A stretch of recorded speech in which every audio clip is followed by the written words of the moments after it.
memanggil dan menyerukan nama-Mu Yesus. Yesus, kami percaya sesuatu yang dahsyat pasti sedang terjadi dalam kehidupan kami. Kami percaya bahwa suddenly a touch from heaven mengalir. Dan kami percaya segala sesuatu itu mendatangkan kebaikan buat kami menurut ketepatan waktu-Mu. Biarlah semua jeritan suara kami Tuhan mungkin terlalu kecil, tapi kami mau menjerit dengan tangan kami ya Tuhan. Dengan watak perangai kami, dengan karakter kami ya Tuhan. Kiranya Engkau melayakkan kami, sehingga bejana kami kian hari kian tebal, kian besar, dan tidak ditemukan retak. Sehingga tepat waktunya apapun itu yang menjadi jawaban kami terjadi menurut kehendak-Mu ya Bapa. Terima kasih Tuhan. No turning back, no turning back. Engkau Allah yang luar biasa. Dalam nama Tuhan Yesus kami berucap syukur. Amin. Good morning, selamat pagi teman-teman semua. Shalom. Shalom ya. Hari ini, pagi ini tema sharing firman Tuhan yang saya mau bagikan adalah bagaimana walau keadaan kita sedang tidak bersahabat, tetapi saya mau ngajak Anda dan saya untuk berdari dalam kebenaran. Tema khotbah saya pagi hari ini adalah keep running to the right living. Bagaimana Anda dan saya terus berlari dalam kebenaran walaupun keadaannya sedang tidak enak, sedang tidak nyaman. Pagi hari ini kalau Anda merasa lagi penat, sesak, saya mau katakan bahwa guratan tangan Kristus untuk menghiasi kehidupan Anda dan saya itu ajaib dan luar biasa. Semakin hari kita semakin segambar dengan Tuhan. Yang sepakat katakan amin saudara. Ya, mari kita buka firman Tuhan pagi hari ini di 1 Petrus 2 ayat 18 sampai seterusnya. 1 Petrus 2 ayat 18 dan seterusnya. Dikatakan penderitaan Kristus sebagai teladan. Hai kamu hamba-hamba, tunduklah dengan penuh ketakutan kepada Tuanmu. Bukan saja kepada yang baik dan peramah, tetapi juga kepada yang bengis saudara. Sebab adalah kasih karunia jika seorang dengan sadar akan kehendak Allah menanggung penderitaan yang tidak harus ia tanggung. Sebab dapatkah disebut pujian jika kamu menderita pukulan karena kamu berbuat dosa?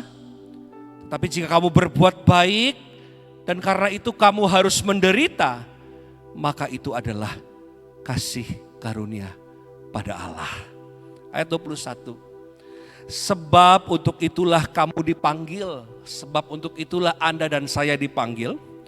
Karena Kristus pun telah menderita untuk kamu dan telah meninggalkan teladan bagimu supaya kamu mengikuti jejaknya. Ia tidak berbuat dosa dan tipu tidak ada dalam mulutnya. Ketika Yesus dicaci maki, Yesus tidak membalas dengan mencaci maki. Ketika ia menderita, ia tidak mengancam, tetapi ia menyerahkannya kepada Dia yang menghakimi dengan adil. Wow saudara, ia sendiri telah memikul dosa kita di dalam tubuhnya di kayu salib. Supaya kita yang telah mati terhadap dosa, hidup untuk kebenaran. Oleh bilur-bilurnya Anda dan saya telah sembuh. Saudara, Yesus Raja yang berbeda. Yang sepakat katakan amin. Dia mau mati buat Anda dan saya. Dan Kristus pun mencontoh apa yang dilakukan. Tuhan katakan, kamu contoh aku aja. Kalau aku bisa, kamu pasti bisa. Tuhan katakan, sebab itu aku memanggil engkau untuk meninggalkan teladan bagimu. Yesus aja gak berbuat dosa, tapi tipu daya gak keluar dari mulutnya. Luar biasa saudara. Kita pasti bisa kayak begini, yang mau katakan amin. Mungkin tidak ada ketidakadilan, tapi kita tidak membalas. Ya, yang lebih dahsyat lagi dikatakan ketika Yesus dicaci maki, ia tidak membalas dengan mencaci maki. Hari ini apapun ketidakadilan yang kau alami, Tuhan saja tidak mencaci maki. Anda dan saya pasti bisa berkata berkat, saudara. Amin ya. Seperti Tuhan kasih teladan. Yesus tidak mengancam, saudara. Padahal waktu dia di Getsemani, saudara, serdadu tentara datang, ya, ada murid Yesus yang motong kuping daripada telinga daripada serdadu itu. Yesus masih ambil, saudara, kupingnya, telinganya, masih ditempelin lagi, saudara. Padahal itu paling gak kesempatan Yesus. Karena selanjutnya Yesus tidak membalas sama sekali. Hari itu dia gak balas. Paling gak kuping satu lumayan lah ya. Tapi saudara, hari itu dia ambil lagi telinganya, dibalikin, saudara. Dia tidak membalas. Berita baiknya Tuhan katakan, kalau engkau mengasihi aku, engkau akan melakukan sama seperti aku, bahkan lebih daripada aku. Tuhan itu dahsyat, luar biasa. Dia aja beriman sama Anda, saudara. Amin. Oleh sebab itu kita mesti semangat. Ya, hari-hari ini mungkin serasa tidak nyaman, tapi Tuhan katakan responi dengan benar. Ketika engkau berespon dengan benar, maka aku yang turun tangan. Tuhan tadi katakan, Kristus aja ngomong, saudara, bahwa aku aja gak membalas, aku serahkan perkaraku kepada Tuhan. Tuhan yang balas. Siapakah kita hari-hari ini? Gemar membalas, saudara. Ketidakadilan yang kau alami hari ini, Tuhan yang berperkara. Dan kiranya tangan kita ditemukan bersih, saudara. Amin. Tuhan bisa, kita juga pasti bisa. So hari ini ketika kita, saudara, didandan oleh Tuhan, memang pisaunya sakit, saudara, ya, tapi itu indah karena kian hari kita makin segambar dengan Tuhan. Yang sepakat katakan amin. Ya, Tuhan melihat hati, saudara. Tadi ayat 18 dikatakan, hei kamu, ya, pakai hai lagi. Berarti God's want attention. Hei kamu, dikatakan, hamba-hamba, tunduklah dengan penuh ketakutan kepada Tuhanmu.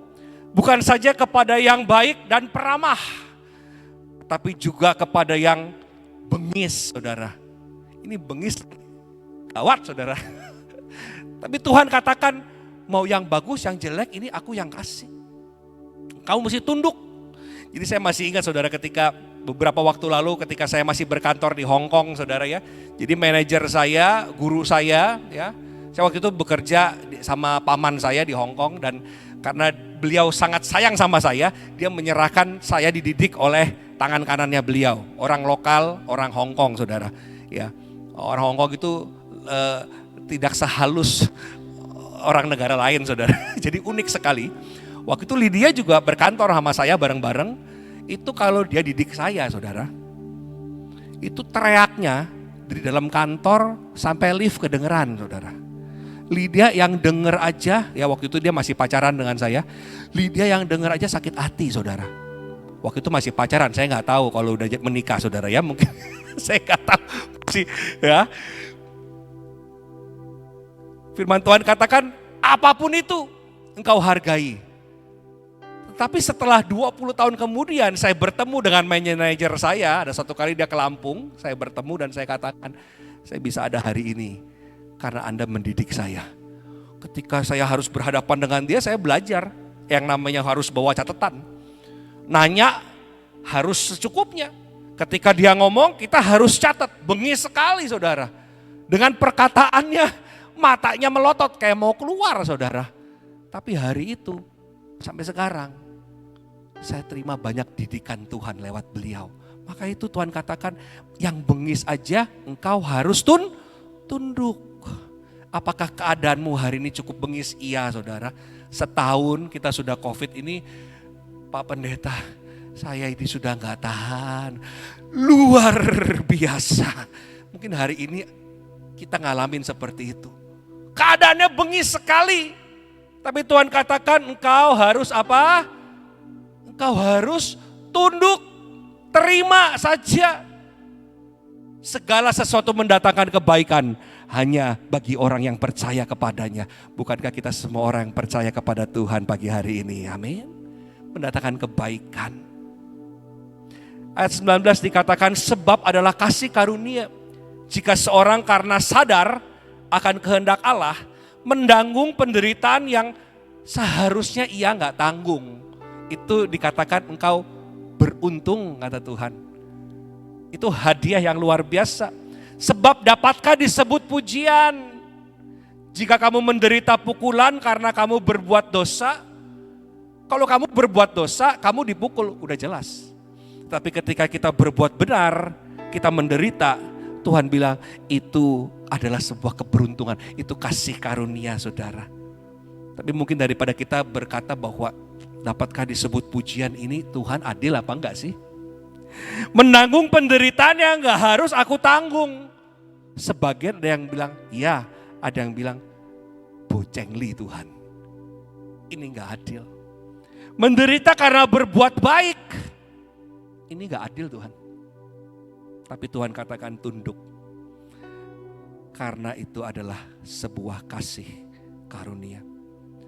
Semua lagi bagus-bagusnya kok. Saya masih ingat Maret tahun lalu. Covid udah setahun nih ya, udah ulang tahun. Tapi kita nggak usah nyanyiin happy birthday saudara. Tahun lalu saya masih ingat Januari, Februari ekonomi Indonesia bagus sekali. Jokowi dengan segala pembangunannya kita lagi menikmati, wah Indonesia akan, waduh luar biasa. Tahu-tahu ada si Covid ini saudara. Tapi saya mau katakan bahwa yuk kita semangat yuk karena kita susahnya sedunia, itu kabar baiknya saudara. Kalau dulu when everything okay, kita diproses, mungkin orang lain gak kena proses. Hari ini kita diproses rame-rame saudara. Kalau udah diproses kayak gini kita gak mau berubah. Mau diproses seperti apa lagi saudara. Jangan nantangin Tuhan. Yang sepakat katakan amin. Kita harus berubah, berubahnya rame-rame. Paling gak ini di Sion nih kita berubah semua. Kita introspeksi diri. Mulai bergantung dengan Yesus. Ya, kita lebih hidup lagi yang namanya berjalan dalam iman. Pas-pasan saudara. Pas butuh, pas ada. Nikmat sekali saudara. Memang ngeri saudara ya. Tapi kita dilatih nih untuk berjalan di atas air saudara. Pas butuh, pas ada. Amin. Supaya kita gak sombong. Supaya kita tahu namanya bergantung kepada Tuhan. Saudara, sesuai dengan tema kita pada hari ini, Anda dan saya harus tetap berlari dalam kebenaran, yaitu apa? Firman Tuhan. Jangan jalan kaki lagi saudara. Tapi saudara dan saya harus berlari. Jangan ngesot apalagi. Ketika kita berlari kita fokus, matanya jangan lihat kanan kiri. Tapi kita fokus berlari sampai garis akhir. Sampai kapan pastor? Gak tahu. Masing-masing orang lakukan. Lari. Mengejar kebenaran firman Tuhan. Lakukan firman Tuhan saudara. Apapun perjuanganmu lakukan. Roma 12 ayat 3 mengatakan seperti ini. Bermegah juga dalam kesengsaraan kita. Karena kita tahu bahwa kesengsaraan itu menimbulkan ketekunan. Dan ketekunan menimbulkan tahan uji. Dan tahan uji menimbulkan pengharapan. Dan pengharapan tidak mengecewakan. Saudara, firman Tuhan sendiri yang mengatakan loh. Kalau pagi ini, kalau sedunia sedang dididik Tuhan, dunia sedang dididik untuk bersyukur, untuk lebih nyantol lagi sama Tuhan. Sekali lagi bukan bersandar, tapi benar-benar ngegandul saudara. Ya, ayo kita bareng-bareng. Karena apa? Penatanmu, kesesakanmu, didikan Tuhan hari-hari ini membuat engkau tambah tekun. Tambah apa saudara? Tambah tahan uji alias tidak cengeng. Tidak mengasihi diri sendiri. Ada belajar yang namanya hati yang gembira adalah obat. Itu obat yang kita harus telan setiap hari saudara. Walau keadaan gak gembira, itu urusan Anda sama Tuhan. Pokoknya Anda keluar rumah, muka Anda harus senyum. Kalau enggak orang ilfil saudara sama Tuhan Yesus. Itu urusan kau dengan Tuhan. Di luar pakai jubah kemenangan kita. Hati yang gembira adalah obat. That's why saudara, latih imanmu setiap hari. Seperti apa? Seperti sekarang. Sebelum kau berangkat ke toko, kau datang. Doa sama-sama. Di-set dulu hatinya saudara. Hari ini apapun yang Anda jual, laku kayak enggak laku, tapi kita sudah matraikan kita sudah serahkan sama Tuhan. Apapun yang terjadi ketika engkau tidur nanti malam, engkau tetap mengucap syukur karena engkau sudah lakukan yang baik. Amin. Kita sudah serahin sama Tuhan. Dikatakan dalam kesesakan Tuhan melatih kita sehingga kita lebih berpengharapan. Wow, saya cuma bayangkan di hari-hari yang jahat ini, kalau kita gak punya Tuhan Yesus itu gimana rasanya ya. Saya aja melatih diri saya untuk setiap detik, Tuhan Yesus, aku pegangan sama Engkau. Tuhan Yesus, aku pegangan sama Engkau, saudara. Orang yang gak miliki Tuhan Yesus tuh stresnya kayak gimana, saudara ya. That's why suara kita harus mengalirkan suara kebenaran. Membebat yang terluka, saudara. Menyelamatkan orang supaya mereka juga bisa ditolong. Kalau engkau saja ditolong, orang lain juga harus ditolong seperti engkau. Hari ini mungkin Tuhan uji Anda dan saya. Supaya kita bisa bantu orang lain, saudara. When God tests, it always for our best. Ketika Tuhan menguji Anda dan saya, itu pasti yang terbaik, bekal untuk diri kita dan juga untuk menyelamatkan orang lain, saudara. So just enjoy aja. Amin. Anda toh juga gak bisa lari. Enjoy aja dan jangan takut untuk dididik sama Tuhan. Enjoy aja, saudara. Enjoy aja. Keadaan penat pasti mendatangkan kebaikan. Saudara, ada toko. Tokonya punya 2 karyawan. Karyawan baru sama karyawan lama. Yang karyawan baru disuruh sama bosnya. Tuh, kamu belajar tuh sama karyawan yang lama. Baik bos. Kak, saya mau belajar sama kakak ya. Oke, kamu liatin aku ya. Udah, toko dibuka, pengunjung datang. Wais, ini karyawan lama langsung dia screening. Wah, ada satu ibu-ibu. Cool sekali. Dideketin, kamu ikut aku. Wais, deketin. Bu, apa yang bisa saya bantu? Ibunya cuma ngomong, aku butuh ini. Wais, langsung dikawal, saudara. Langsung diambilin barangnya. Ibu itu gak nyapa, gak apa. Cuman, makasih ya. Udah, dia jalan. Dia beli, saudara. Ini karyawan yang baru nanya, kakak kok bisa tahu ya? Itu gimana feelingnya? Itu karyawan yang lama cuma ngomong gini, walaupun pakaiannya lusuh, mungkin dia juga nggak tahu modis cuman dia walaupun pakaiannya nggak begitu meyakinkan, tapi gayanya itu aku bisa tahu dia itu potensial customer, dia itu orang kaya. Kenapa? Orang kaya itu, Dek, biasanya itu nggak banyak basa-basi, empatinya bukan prioritas, dan dia juga hanya mau ngomong sama orang-orang yang sekelas dia. Gitu. Jadi kalau kayak kita gini karyawan biasa, ya pokoknya secukupnya aja. Tapi bidikan aku bisa melihat bahwa dia rada-rada cool, gak mau banyak ngomong, gak senyum. Yang penting dia jual barang, saya beli, saudara. Saudara, seseorang yang sebagian orang yang belum dididik Tuhan, yang merasa mungkin begitu brojol sudah kaya. Saudara, buat mereka empati dan berlaku bijaksana bukan prioritas. Bersyukur kalau Anda dan saya dididik Tuhan, saudara. Untuk bisa merasakan bagaimana berempati, bagaimana berlaku bijaksana. Yang mengerti katakan amin. Pagi ini walaupun kita pas-pasan, ternyata perangai yang lebih bijaksana itu gampang diberkati Tuhan. Karena kita gampang untuk diarahkan, saudara. Ya, belajar, bersyukur kalau hari-hari ini Anda dan saya dididik, diproses Tuhan. Bersyukur Anda dan saya harus lebih lari lagi, cari Tuhan, kejar Tuhan lebih lagi, saudara. Ada satu pelajaran yang sangat berharga sekali yang saya pelajari, saudara. Saudara pasti tahu ada satu universitas yang nomor 1 di Amerika, namanya Harvard University, ya. Saudara ya, Harvard di Amerika. Satu hari ada 2 ya, pasang orang tua lah. Sekali lagi ya, dia datang dengan baju yang tidak begitu baik. Karena ini relatif sih ya. Ada orang bilang baik, ada orang yang bilang yang biasa aja. Tapi ya, 2 orang ini datanglah kucuk-kucuk, saudara, ke kantor ketua yayasan di Harvard University. Dia ketok pintu ngomong sama mbaknya, ini sekretaris pribadinya ketua yayasan. Aku mau ketemu ketua yayasan dong. Sekretaris saya lihat, ini siapa orang ini? Tampangnya nggak ada. Kamu duduk aja. Kamu tahu nggak yang namanya ketua yayasan Harvard itu ya, itu tuh sibuk banget. Kamu tahu gak? Saya tahu tapi saya mau ketemu. Udah duduk aja. Dibiarinin saudara sejam 2 jam. Dia juga gak lapor ke bosnya. Didiemin aja karena buat dia ini orang gak ada tampangnya. Gitu. Udah selang 2 jam dia kesian juga lah karena dia orang tua saudara. Dia kesian. Dia ngomong baru ngomong sama bosnya. Bos ada yang mau ketemu. Ya udahlah suruh masuk. Pak Bu udah masuk si bos mau ketemu. Udah masuklah dia. Masuk ketemu sama wah, ketua yayasan Harvard ini. Ada apa Bu? Gini Pak, anak saya itu pelajar di Universitas Bapak.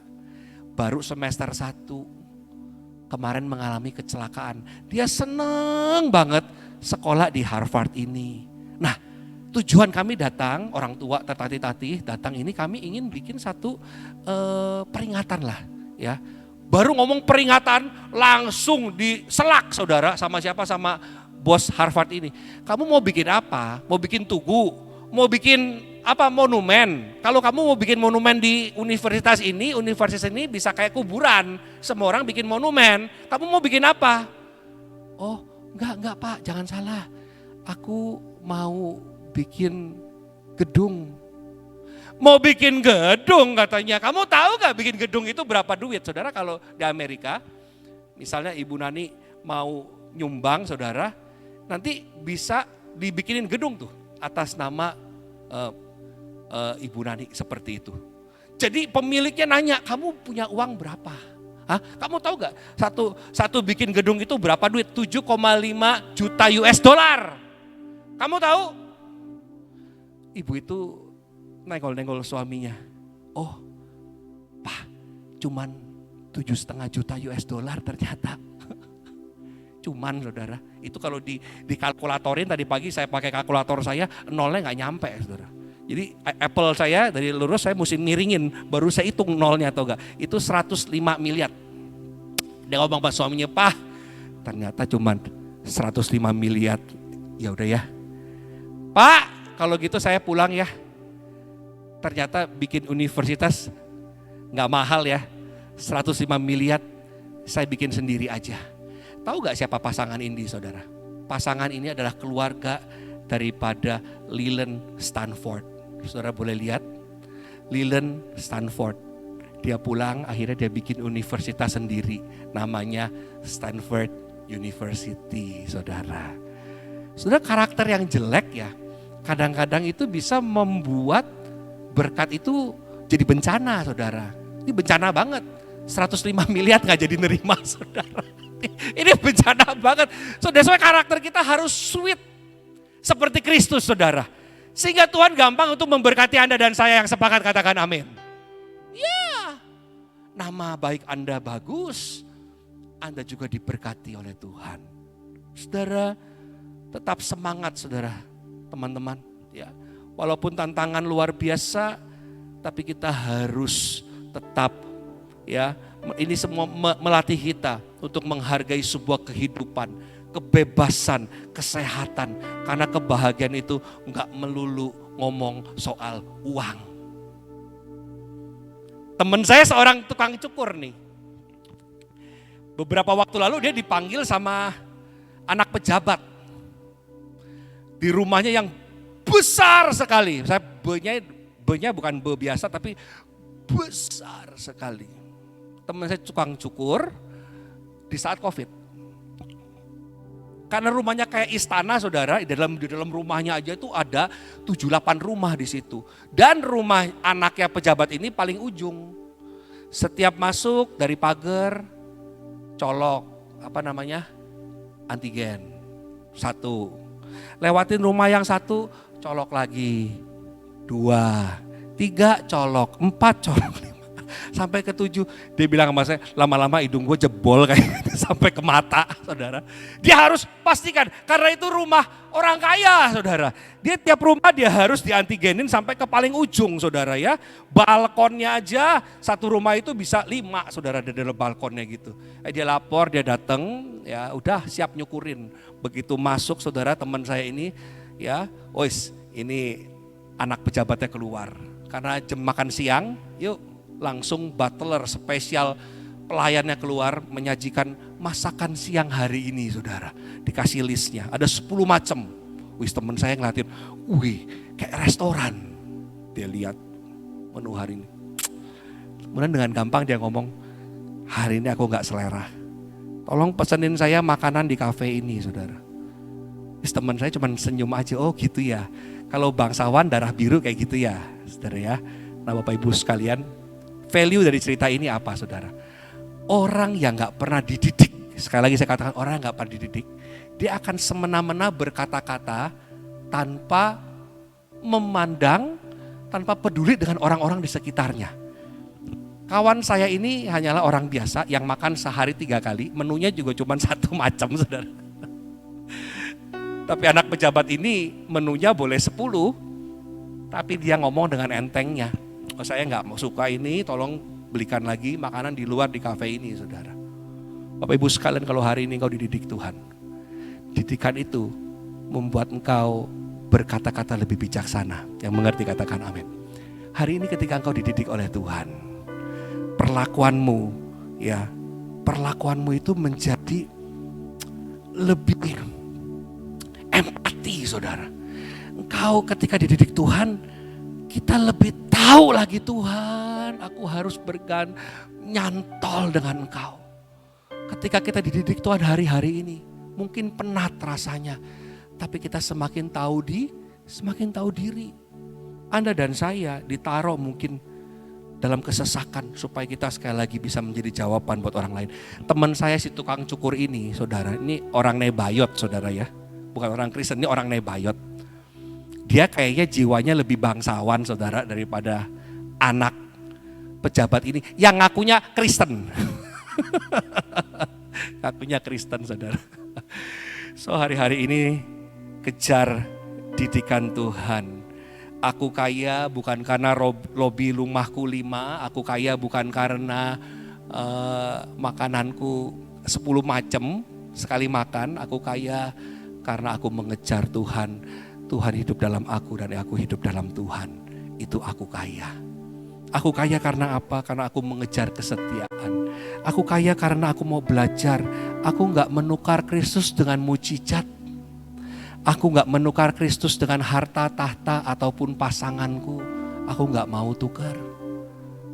I have decided to follow Jesus and not turning back. Dan gak ada apapun yang bisa menggantikan Kristus dalam hidup kita. Yang sepakat katakan amin. Dalam hidup ini saudara, jangan ngejar mujizat, tapi kejar melakukan firman Tuhan. Ketika engkau melakukan firman Tuhan, segalanya menjadi suka-sukanya Tuhan. Tuhan mau memberkati kayak ada boleh, gak ada gak apa-apa, tapi mengejar perkenanan Tuhan, mengejar melakukan firman Tuhan, itu yang menjadi tujuan hidup kita. Bapak Ibu sekalian, saya ingin kasih lihat Anda semua. Udah pernah tahu gak orang tercepat sedunia? Manusia tercepat sedunia namanya Usain Bolt. Saudara boleh lihat Usain Bolt. Ini pelari dari Jamaika. Boleh dibilang belum pernah kalah sih. Tapi ini cepat sekali larinya. Pada satu hari ada wartawan bertanya, Pak Usain, kenapa sih lari begitu cepat? Kamu tahu gak? Aku lari tuh gak melulu cepat juga sih. Kadang-kadang juga pernah kalah. Kadang-kadang juga pada awal pertandingan saya tuh di belakang. Tapi setelah itu, nah dengar ini. Setelah itu saya akan berusaha semaksimal mungkin untuk saya berlari. Menang kalah gak jadi masalah. Tapi dia berusaha berlari. Memang hasilnya sih dia menang terus, tapi intinya tahu gak apa saudara? Aku berusaha. Tuhan katakan, hari ini yang penting kau fokus sama Tuhan, kau usaha. Jangan diam aja. nanti Tuhan yang bikin percepatan. Tahu-tahu saudara, engkau finish strong dan sampai garis akhir yang sepakat, katakan amin. Ya. Engkau berusaha. Saudara, ketika saya searching di internet, finish line, saya nggak bisa kasih gambarnya, tapi ada satu gambar yang menohok saya. Ada seorang pelari saudara, mukanya udah meringis. Kemudian saya lihat, gambarnya nggak bisa saya kasih saudara. Apa yang terjadi? Seorang pelari, dia harus finish strong. Tapi dia harus ada panggilan alam saudara. Dia diutus oleh negaranya untuk mengakhiri sebuah pertandingan. Tapi apa daya, dia harus buang hajat saudara. Di gambar itu mukanya meringis. Kesian saya liatin. Dan terjadilah sesuatu keluar dari perutnya saudara. Dan diketawain sama semua orang melihat, wah jorok, itu jorok. Tapi dia dengan tertatih-tatih, mukanya kesian sekali saudara, dia malu tapi dia lakukan until finish line. Saudara, bukankah hidup Anda dan saya, kita tahu juga harus akhiri pertandingan kita, amin. Apapun keadaannya. Pelari itu mungkin juga orang Kristen, mungkin. Yang sebelum berlari dia juga sudah berdoa dulu, Tuhan aku pengen maraton hari ini, berkati supaya semuanya oke, aku jangan sakit perut, semuanya everything oke. Nggak ada yang mau kejadian ini saudara. Tapi hal itu terjadi hari-hari ini. Kalau Anda dan saya kurang lebih ngalamin seperti ini, Anda dan saya jangan berhenti. Nggak bisa berhenti juga. Anda mau berhenti sekarang, Anda masuk neraka saudara. We have to run. Keep fighting saudara. Orang-orang kalau yang suka nonton Netflix Korea, keep fighting katanya. Keep fighting ya gitu ya saudara ya, kata artis Korea. Anda dan saya gak bisa berlari. Kita gak bisa berhenti, kita harus berlari saudara. Gak bisa stop. Karena Tuhan mau kita proses.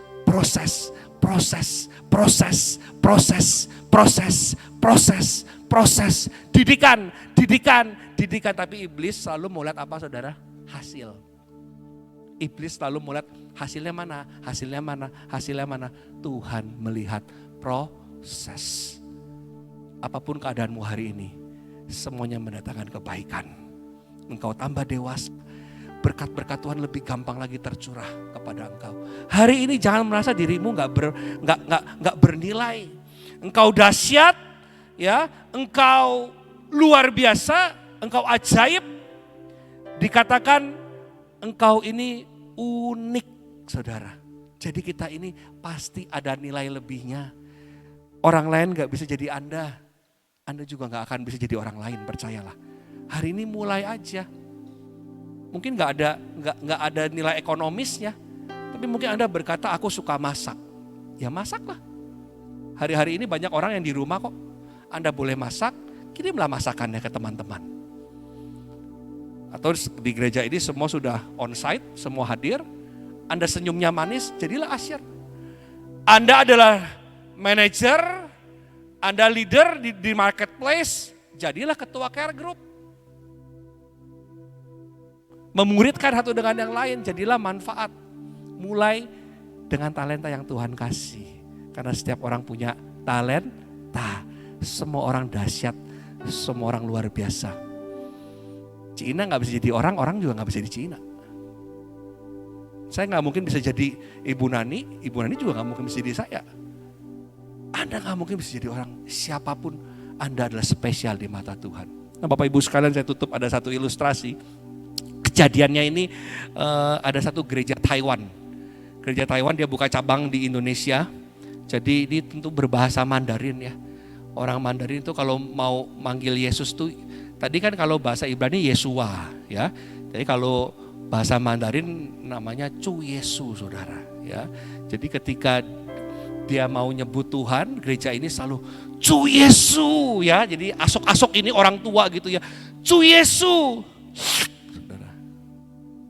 Ada serapnya saudara ya. Cu Yesus gitu. Orang bingung.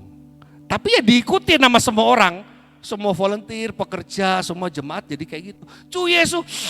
Saudara, ada serapnya. Ada satu hari jemaatnya berkesempatan pergi ke Taiwan, ke headquarternya saudara.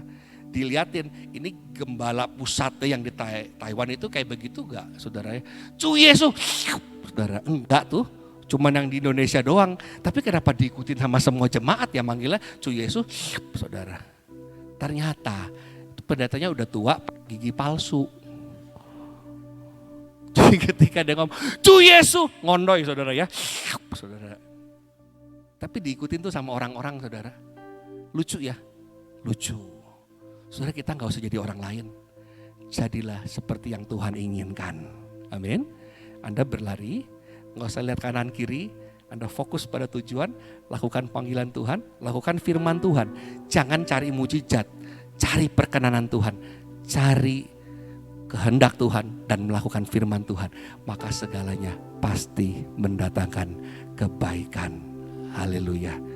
Terima kasih untuk kesempatannya.